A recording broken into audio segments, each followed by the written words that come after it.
Jadi tradisi yang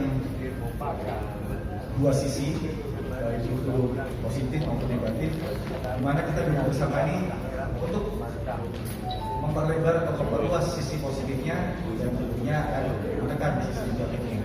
Kami dari kepolisian Polda Sulawesi Selatan tentunya ingin mengajak kita semua semacam reminder, wake up call, ya, bahwa minuman ini punya dampak negatif yang harus kita tekan bersama-sama. Bukan hanya tugas kepolisian saja, terlalu naif kalau hanya dibebankan di kepolisian. Semuanya bertanggung jawab, sehingga Sudut akan lebih maju ke depannya dengan SDM yang unggul. Terima kasih. Terima kasih. Silakan. Baik, terima kasih. Di antara kita yang hadir tentu kita paling sesuai di sini.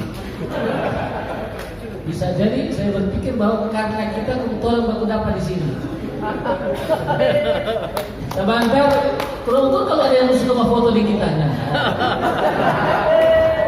Kedua, kondisi masyarakat di Minahasa umumnya mempunyai penghasilan cengkih dan kopra.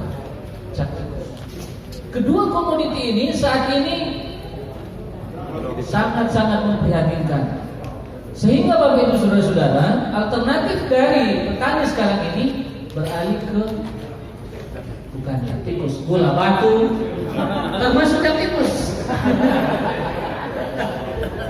Ketiga, saya berharap rekomendasi dari yang akan dicapai dan dihasilkan pada pertemuan hari ini adalah rekomendasi yang manusiawi dan kemudian tidak melihat dari sisi negatifnya saja, tetapi bisa juga kemudian hal-hal yang tentunya menjadi ujung tombak atau menjadi harapan hidup dari petani-petani.